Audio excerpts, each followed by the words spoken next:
Live from Augusta, you're watching News 12 at 6 o'clock.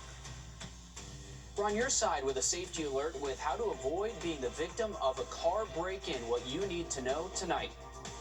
And we've been locked into cloud cover for almost a week straight. We're finally bringing back some sun the next few days, but temperatures will stay chilly. We'll have that forecast coming up.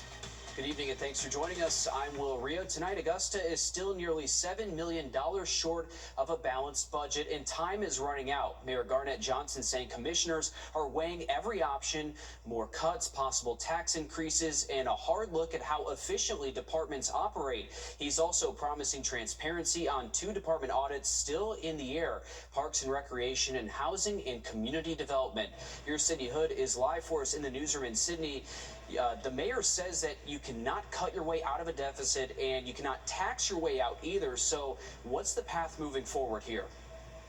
Accountability and transparency. That's what the mayor told me when I asked what comes next. He says the 2 ongoing audits should be released within the next month, but part of that transparency, he says, is about being honest on how Augusta got here: rising employee health care costs and the loss of American Rescue Plan funds.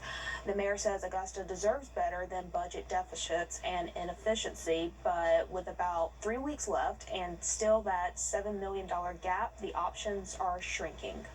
The clock is ticking for Augusta. So right now we're just trying to find the $6.8 million, and I assure you that moving forward into 2026, we will be having more discussion about how we create more efficiencies and drive more revenue for this government. Each passing hour narrows the choices for Mayor Garnett Johnson. Before I ask the taxpayers for more, I believe that we look for additional cuts or more efficiencies. I think that's important. Once we find all those efficiencies, and that conversation then leads towards a tax increase, I don't mind having it, but I think there's more opportunity for more efficiency in this government. A promise Mayor Johnson says he cannot break: public safety. The number one priority that we heard easily from our constituents is public safety.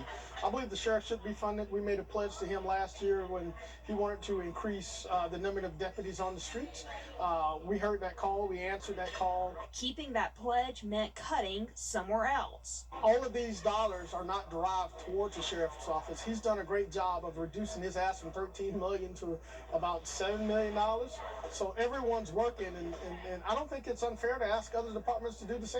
To protect jobs, the mayor backed eliminating funding for local nonprofits. It's kind of like your personal budget. If you don't have the money to give, you kind of protect your household needs first before you start giving. So I think that exercise kind of leaned more towards that.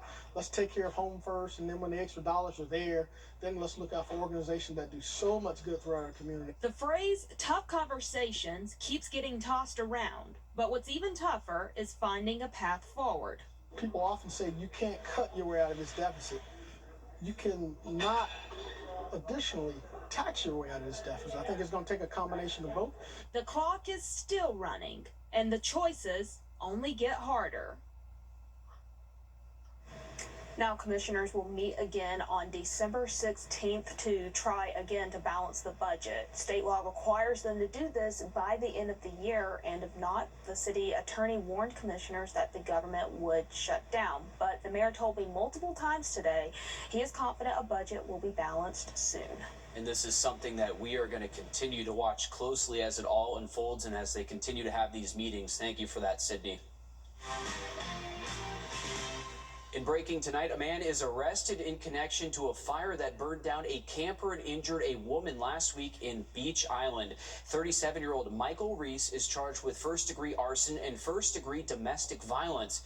He's accused of setting the trailer on fire last Thursday at Gladys Court. This is video of the fire's aftermath. Authorities say they found a woman with severe burns when they arrived.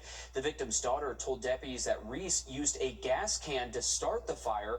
Authorities tracked his phone down and found him nearby dealing with burns. We're told the victim is still in the hospital tonight. Switching gears to weather now, we'll check in with your First Alert Chief Meteorologist. Thanks, Riley. This close to Christmas, the last thing any of us need is for our cars to be broken into. But over the weekend, Grovetown police say they saw an uptick in just that and are warning you to watch out. Your RG Dickherber has the latest on how you can avoid that fate live from the safety